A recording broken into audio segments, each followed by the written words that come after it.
Dramatique surenchère terroriste, l'armée secrète arménienne, l'Azala, demande au djihad islamique d'exécuter Jean-Paul Kaufmann. La visite du pape en France s'est achevée il y a quelques dizaines de minutes. Jean-Paul II était à Annecy aujourd'hui, mais ses déclarations sur la famille et le divorce ont provoqué des remous chez les catholiques français. Création prochaine de zones d'entreprise dans plusieurs régions touchées par le chômage. Le ministre Alain Madelin propose sa réforme demain au Conseil des ministres. Nous sommes le mardi 7 octobre 1986. Cela fait 564 jours de détention pour Marcel Carton et Marcel Fontaine, 503 jours de détention pour Jean-Paul Kaufmann et Michel Seurat, 213 jours de détention pour Aurel Cornéa et Jean-Louis Normandin d'Antenne 2, et 153 jours de détention pour Camille Sontag. Il reste 7 otages français détenus au Liban. Bonsoir. De plus en plus forte, la pression des organisations terroristes sur la France utilise tous les moyens. Hier, une cassette vidéo montrait Jean-Paul Kaufmann, Marcel Carton et Marcel Fontaine. Aujourd'hui, c'est l'armée secrète arménienne de libération de l'Arménie, l'Azala, qui demandait dans un communiqué téléphoné à une agence de presse à Beyrouth que le djihad islamique exécute la sentence de mort contre Jean-Paul Kaufmann. Et ce, à l'occasion de la visite demain en France du Premier ministre israélien Shimon Peres.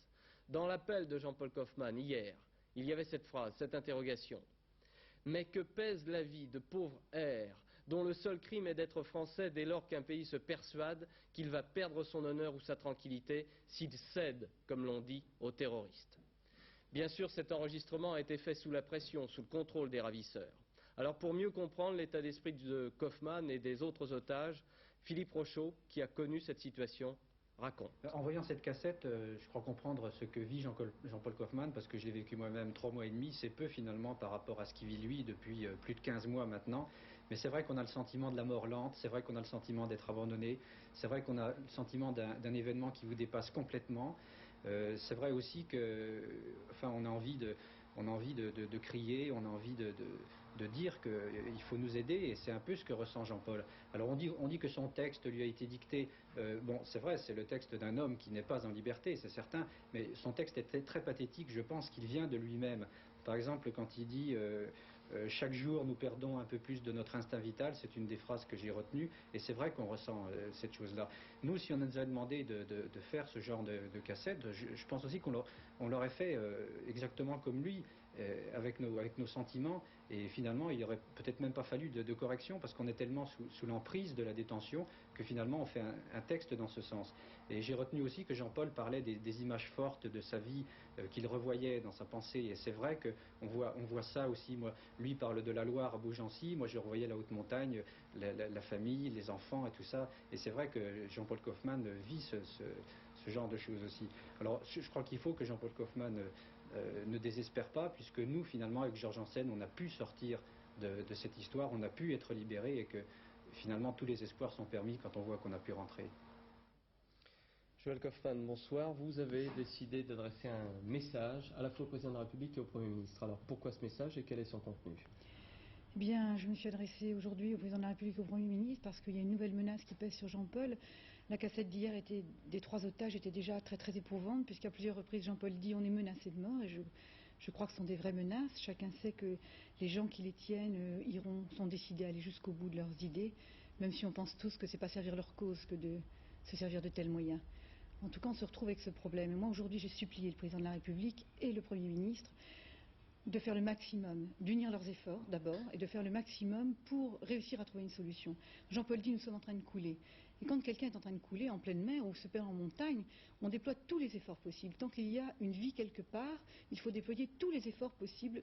C'est le devoir d'une démocratie. C'est le devoir d'une démocratie de sauver ses concitoyens. On est en démocratie, et une démocratie doit sauver, doit assurer aux Français qu'ils peuvent être libres partout où ils vont, et qu'on les sauve quand ils sont innocents.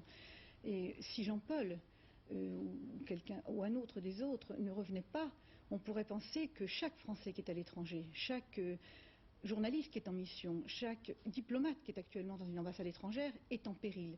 Le gouvernement se doit de réussir, il se doit, Chacun dit il ne faut pas négocier. Je voudrais aussi m'élever contre ça aujourd'hui. Qu'est-ce que ça veut dire il ne faut pas négocier? Négocier n'est pas céder. Négocier, c'est parler. Parler tant qu'il y a un souffle de vie quelque part, c'est le devoir d'un État.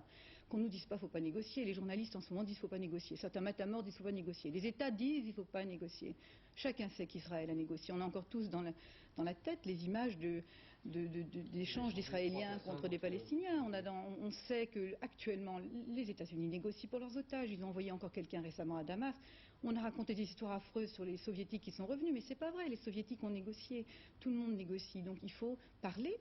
Et négocier n'est pas céder, il faut trouver une solution simplement. Vous pensez, comme Philippe Rochaud, qu'il y a de l'espoir, qu'il y a encore de la marge, qu'il y a des possibilités? Je n'ai pas d'autre choix que de faire l'entière confiance au gouvernement. D'ailleurs, je leur fais confiance parce qu'ils négocient. Et il ne faut pas leur en vouloir de négocier. Il faut trouver une solution à ce problème. Et je leur fais complètement confiance. Simplement, ils ont le devoir de réussir. Il faut parler jusqu'au bout, il faut négocier et il faut réussir. C'est ce que je leur ai demandé aujourd'hui, à tous les deux. Joël Kaufmann, pendant plusieurs mois, vous avez multiplié des rencontres, des rassemblements, des meetings, et puis ensuite vous avez décidé d'être beaucoup plus discrète. On vous a moins entendu, vous avez laissé faire peut-être plus les politiques. Vous avez l'impression que l'une solution est meilleure que l'autre? On ne sait pas, on ne saura jamais. Notre exemple en ce moment, c'est qu'il y a un otage dont personne n'a parlé, qui est ce pauvre M. Koudari, et on ne peut pas dire que c'est à cause du battage qu'il y soit resté, puisque personne n'avait parlé de lui.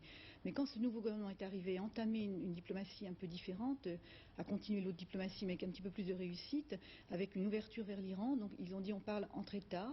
Bon, c'est vrai que nous avions mené parallèlement toute une diplomatie parallèle, une alerte de l'opinion publique, et on s'est dit, après tout, si cette négociation entre États peut vraiment marcher, il faut faire confiance et peut-être les laisser agir. Et c'est ce qui a ramené Philippe et Georges. C'est vrai qu'ils sont revenus grâce à cette négociation entre États, donc on y croyait beaucoup.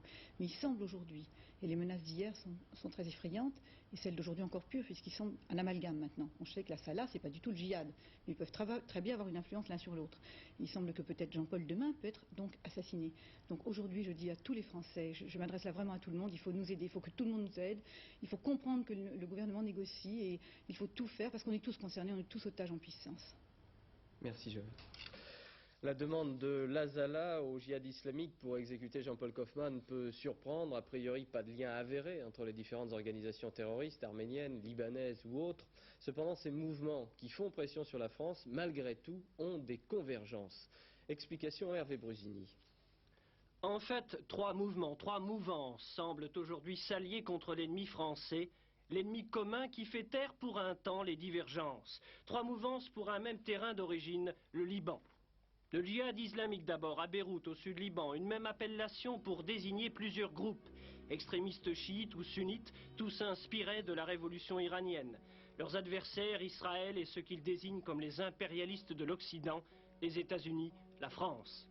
Des groupes intégristes agités par le jeu des factions de deux puissances du Proche-Orient, la Syrie et l'Iran. Au nord Liban, l'armée secrète arménienne, apparue en 1975, elle réunit une trentaine d'hommes. À sa disposition, quelques bases arrières à l'étranger, certaines en France. Tous ces militants sont chrétiens, leur idéologie le marxisme-léninisme. Tout comme les FARL. Lieu de naissance, Koubeyat. À la base des fractions armées révolutionnaires libanaises, 4 ou 5 familles. Parmi lesquelles les Abdallah, dont voici l'un des représentants. Là aussi, au maximum une trentaine de personnes. Ces trois mouvements ont chacun un homme détenu en France. Georges Ibrahim Abdallah, le chef présumé des FARL. Varoudjan Garbidjan, l'un des auteurs de l'attentat d'Orly revendiqué par la Salah. Anis Nakash, enfin, dirigeait le commando qui a tenté d'assassiner le premier ministre du Shah d'Iran, Shapour Bakhtiar. Dans tous ces communiqués, le comité de solidarité avec les prisonniers arabes qui a signé les attentats de Paris, ce CSPPA, a toujours exigé la libération des trois hommes. Derrière cette signature s'affirme donc ce soir la convergence des intérêts des poseurs de bombes et des ravisseurs. Une convergence pour la circonstance, son seul but, faire plier la France. Et M. Abou Iyad, responsable de la sécurité de l'OLP, l'Organisation de libération de la Palestine, accusait aujourd'hui à Paris les services de renseignement syriens d'être derrière l'Azala et le CSPPA. Les Palestiniens se disent prêts à toute initiative pour mettre fin au terrorisme. Le pape a quitté la France. Jean-Paul II a passé sa dernière journée de voyage pastoral à Annecy, en Haute-Savoie, en présence de près de 100 000 personnes. Jean-Paul II a rendu hommage, on le voit ici à Lyon, en train Lyon-Satolas, prenant congé de M. Jacques Chirac, qui était venu le saluer à son départ pour Rome. Jean-Paul II a rendu aujourd'hui hommage à saint François de Sales, considéré comme le fondateur de l'humanisme chrétien, mais aussi comme le saint patron des journalistes. Sur cette dernière journée, commentaire Jean-Claude Darigo. C'était Jacques Chirac, le Premier ministre, qui attendait le pape à sa descente d'hélicoptère à Satolas, à l'issue de cette troisième et dernière journée de visite. Le Premier ministre était entouré de plusieurs de ses collaborateurs et des personnalités politiques de la région qui avaient tenu à saluer le pape avant son départ. Rencontre chaleureuse entre Jacques Chirac et Jean-Paul II qui se connaissent déjà. Je désire d'abord que la France connaisse la paix à laquelle elle a droit, à l'abri des troubles d'un terrorisme international qui doit être réprouvé par l'humanité entière, par les États et les organisations internationales. Jean-Paul II a tenu à préciser, avant de quitter la France, qu'il était avant tout venu demander l'aide de la fille aînée de l'Église, entendez par là la France, afin de bâtir l'Église du troisième millénaire. Alors, pour le bilan du voyage papal, eh bien, le souverain pontife lui-même, interrogé par François Cornet. Un prêtre français expulsé du Chili, Pierre Dubois. Avant son retour vers Rome, Jean-Paul II a rencontré à la chapelle du Prado les deux prêtres expulsés récemment du Chili, Jacques Lancelot et Pierre Dubois. En se rendant à cette chapelle du Prado, le pape a voulu dire au revoir aussi au dernier saint français en date, le bienheureux Antoine Chevrier. Antoine Chevrier, pauvre parmi les pauvres de Lyon, précurseur des prêtres ouvriers et frères à travers les siècles, de tous ceux qui se sont consacrés aux plus misérables et que l'Église reconnaît parmi les meilleurs des siens. Avant de s'envoler pour Satolas, Jean-Paul II a bien voulu nous faire part de sa joie devant le chaleureux accueil de la France pour sa troisième rencontre avec elle. Très Saint-Père, alors que votre voyage en France prend fin, est-ce que vous êtes heureux ce soir? Oui, merci. J'ai si plein de remerciements. Quel est votre meilleur souvenir, Saint-Père? Il y a beaucoup. Tout l'ensemble. Il ne faut pas distinguer parce que si on distingue, on donne une priorité à quelqu'un. J'aime tous. Merci, Saint-Père. Ce que le Saint-Père ne pouvait pas dire, mais que chacun ressentait, c'est l'enthousiasme au terme de ce troisième voyage des catholiques français devant ce père spirituel. Les deux personnes, un Suisse et une Italienne, qui collaient des affiches hostiles à l'avenue du Pape, arrêtées dimanche soir à Lyon, devraient être libérées ce soir. Lors de toutes ces interventions, le pape Jean-Paul II a réaffirmé très nettement ses positions sur la famille, sur la contraception, sur le divorce, ces deux dernières notions étant condamnées par l'Église. La Ligue du droit des femmes et le planning familial ont réagi en dénonçant ce maintien de valeurs rétrogrades. Mais surtout des chrétiens ont été choqués par les propos du pape. Voyez l'enquête d'Agnès Poirier et Jean Cornu. Pause déjeuner au lycée de Savigny-sur-Orge. Ils sont une quinzaine entre 16 et 19 ans à se retrouver avec des adultes plusieurs fois par semaine à l'aumônerie. Le pape, aucun d'entre eux n'a fait le voyage. Ils l'ont suivi à la télévision. Pour eux, Jean-Paul II, il est vraiment moderne. Il sait faire parler de lui et de l'Église. C'est presque une star. Ses prises de position, la trêve du 27 octobre, d'accord. L'Église se fera la voix des sans-voix, a dit Jean-Paul II en parlant des nouveaux pauvres et des immigrés. Ils approuvent aussi. On est dans une situation, et en particulier en France, où les immigrés ne sont pas des gens reconnus avec toute leur dignité.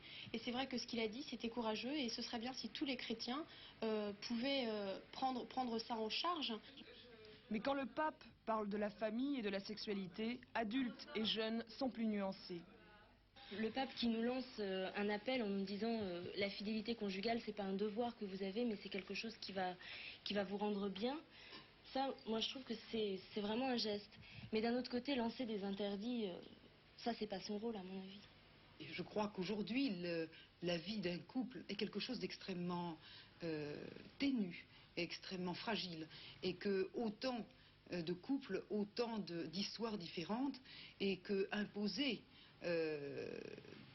à un couple jeune de se laisser aller à la volonté de Dieu pour avoir des enfants, me semble être une gageure qui aujourd'hui complètement dépassée. Moi, je suis enfant, ce n'a pas été la volonté de Dieu pour tous. Ça a été la vôtre. La nôtre. La contraception, la loi sur l'avortement, pour eux des acquis, malgré l'opposition de l'Église. Ils auraient même souhaité que le pape se prononce sur les bébés éprouvettes. Tous regrettent enfin que l'on ne parle de religion qu'à l'occasion d'une visite du pape. Qu'est-ce que ça va donner comme application concrète au niveau de l'Église après la venue du pape? Bon, est-ce que ça va changer? Est-ce que l'Église va accueillir les pauvres, enfin un peu plus les pauvres? Est-ce qu'elle va s'ouvrir un peu aux jeunes Loin des actions d'éclat, ils se consacrent au quotidien. L'année dernière, dans leur lycée, 1 tonne de nourriture collectée et distribuée aux déshérités. Un conseiller militaire américain capturé au sud-est du Nicaragua, il assurait le ravitaillement des guérilleros qui s'opposent au gouvernement sandiniste. En Indonésie, nouvelles exécutions de responsables communistes. Ces hommes étaient emprisonnés depuis plus de 15 ans. Ils avaient été condamnés à mort sous l'accusation de tentative de coup d'État. C'était en septembre 1965. Ils ont été fusillés il y a quelques jours à une quinzaine de kilomètres de Jakarta. Le directeur général de l'UNESCO, M. Amadou Mbo, a décidé de ne pas solliciter un 3e mandat de directeur général. Réaction favorable à Washington après cette décision. Le Conseil des ministres demain examine un projet d'Alain Madelin prévoyant des zones d'entreprise. Ce sont des zones où la création d'entreprises est facilitée. Elles pourraient être installées dans des régions très touchées par le chômage. Explication Véronique Auger. Ces zones d'entreprise ont été choisies dans les 3 départements où l'industrie navale est en crise, c'est-à-dire le Nord, le Var et les Bouches-du-Rhône. Objectif du gouvernement, y attirer de nouvelles industries. Les zones d'entreprise couvriront donc un territoire bien délimité, territoire sur lequel il n'y aura jamais eu auparavant d'activité industrielle. Ces zones auront 2 avantages. Les entreprises qui y installeront leur siège seront exonérées d'impôts sur le bénéfice pendant 10 ans. Deuxième avantage de ces zones, les formalités administratives nécessaires à toute implantation industrielle y seront réduites au maximum. Il n'y aura plus qu'un seul guichet, une seule autorité pour délivrer l'ensemble des permis de construire et autres autorisations. Attention, ces zones seront interdites à toutes les entreprises du bâtiment et des travaux publics, au commerce, aux banques, aux assurances. Ces zones d'entreprise existent déjà sous des formes diverses dans plusieurs pays étrangers. Nous avons choisi l'exemple de la Grande-Bretagne. Une zone de ce type a été créée à Londres. Elle a incontestablement obtenu de bons résultats. Reportage Alain Cancès. Ici se trouvaient autrefois les entrepôts et les docks du port de Londres, condamnés à mort par l'évolution du transport maritime et par les navires porte-containers géants. Pendant des années, cette région est restée à l'abandon. Taux de chômage de la population locale, 30%. Pour essayer de faire quelque chose, le gouvernement britannique a créé ici, en 1982, une Enterprise Zone, une zone d'entreprise d'une durée de vie de 10 ans. Pendant ces 10 ans, tout investisseur qui construira dans cette zone peut déduire de ses impôts le montant de ses investissements immobiliers, c'est-à-dire le coût des constructions réalisées. De plus, les formalités d'obtention du permis de construire et les règles d'occupation des sols sont réduites au strict minimum. Les dirigeants de la zone d'entreprise ont le droit et même le devoir de prendre en quelques heures des décisions qui autrefois demandaient des mois, parfois des années. Enfin, pendant cette même période de 10 ans, c'est le gouvernement qui prend à sa charge le montant des impôts locaux dus par les entreprises qui s'installent dans la zone. L'idée de départ est d'attirer des investisseurs dans une région qui, pour une raison ou pour une autre, a été oubliée par eux. En leur offrant des avantages fiscaux, c'est un bon moyen de relancer le processus de régénération de toute la région. L'opération a été un très grand succès. La totalité des terrains sont d'ores et déjà vendus. Et dans quelques années, 50 000 personnes travailleront dans cette zone pour 600 compagnies. Ce succès entraîne également le développement rapide de toute la région environnante. D'autant que, par l'intermédiaire de la zone d'entreprise, le gouvernement prend à sa charge le recyclage de la main-d'œuvre locale disponible, en particulier les jeunes. Des stages payés d'1 an transforment les anciens dockers en techniciens de l'informatique ou en ouvriers spécialisés. Peu de critiques dans l'ensemble, même si certains habitants de la région ont du mal à accepter cette évolution. Bien sûr, il crée des emplois, mais à quel prix? Il est vrai que tous les emplois créés ne sont pas de nouveaux emplois. Certaines entreprises arrivent ici avec leur main-d'œuvre. Il est vrai également que le succès entraîne un très fort accroissement de la valeur des terrains, ce qui a pour effet de chasser la population traditionnelle. Des immeubles de luxe remplacent les petites maisons d'autrefois.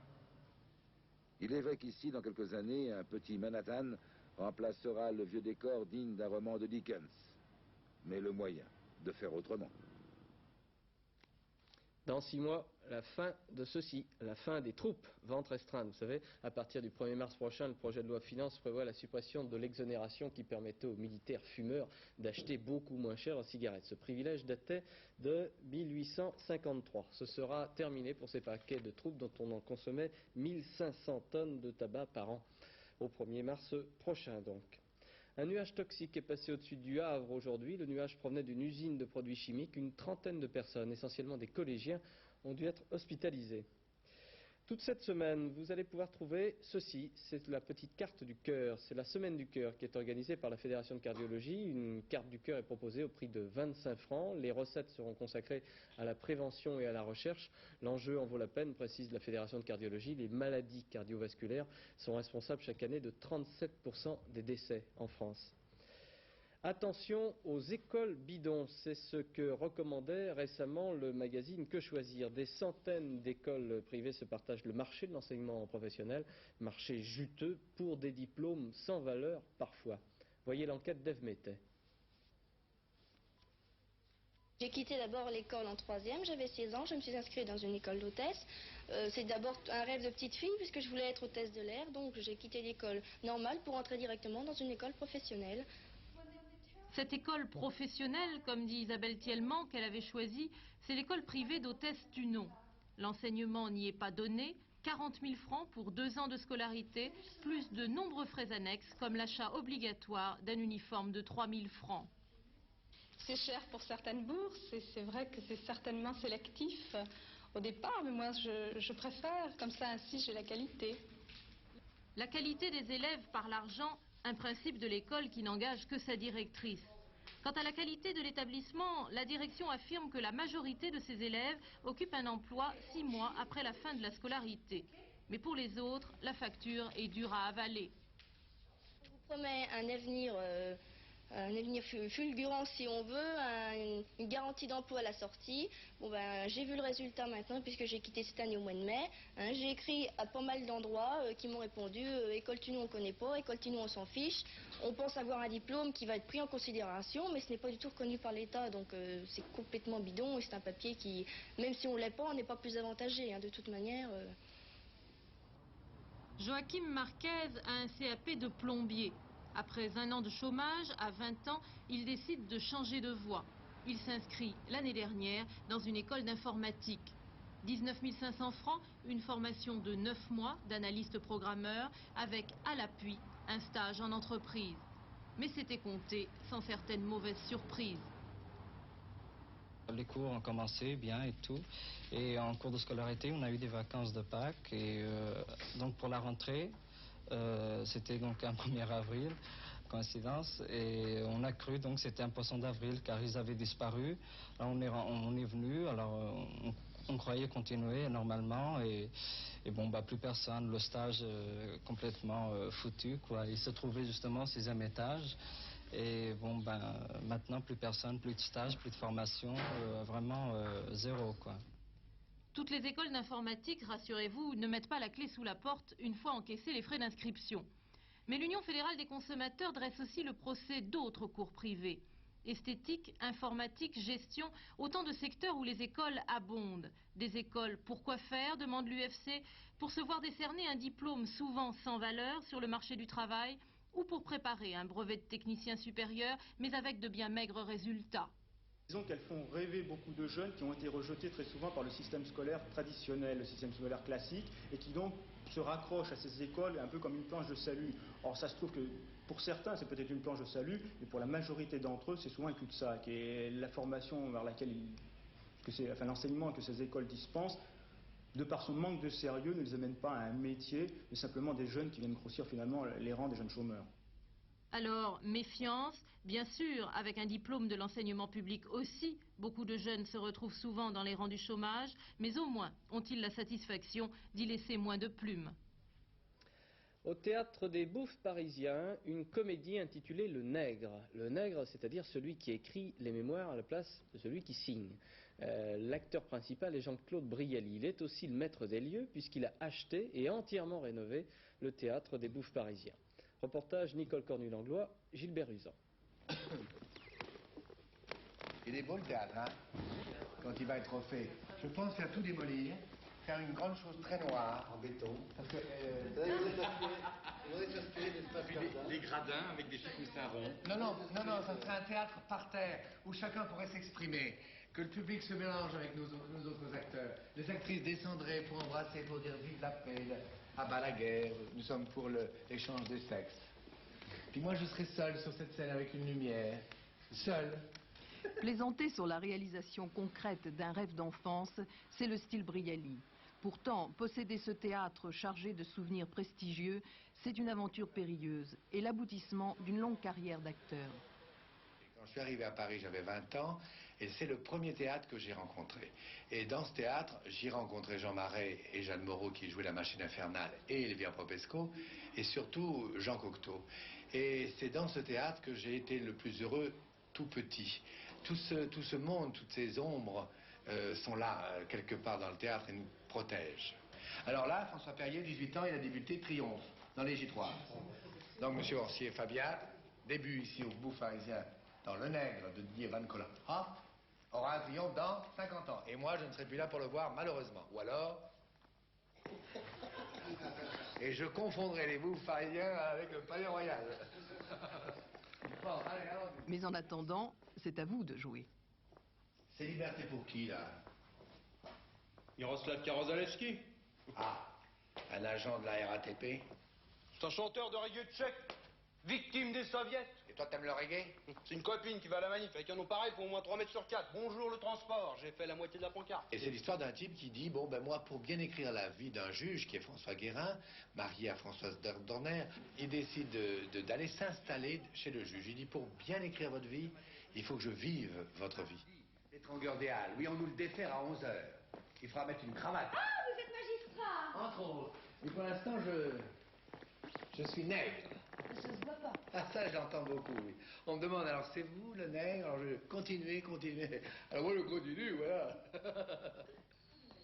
Et moi, Charmeur et ambigu, à la scène comme à la ville, Jean-Claude Brialy cache ainsi l'angoisse d'une création sous la dérision. On refait la scène que je monte ici dans ce théâtre dont je suis maintenant le propriétaire. Il y aura un rideau noir, une actrice, un téléphone, ça sera la voix humaine, point. On refait alors. Ouais.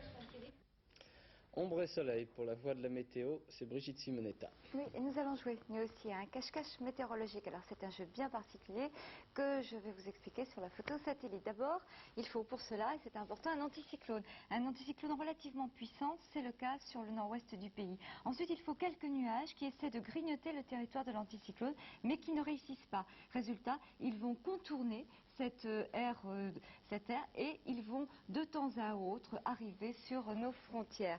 Voici ce que cela nous donne sur la carte de demain, carte de prévision. D'abord du brouillard matinal, bien sûr, qui se dissipera et qui laissera du beau temps, de la Normandie à la Bretagne, au bassin parisien, à toutes les régions du sud. Enfin, donc quelques nuages entrecoupés d'éclaircies, surtout sur les frontières de l'Est, des Ardennes, au Jura, aux Alpes du Nord, puis aux Alpes du Sud, en fin d'après-midi.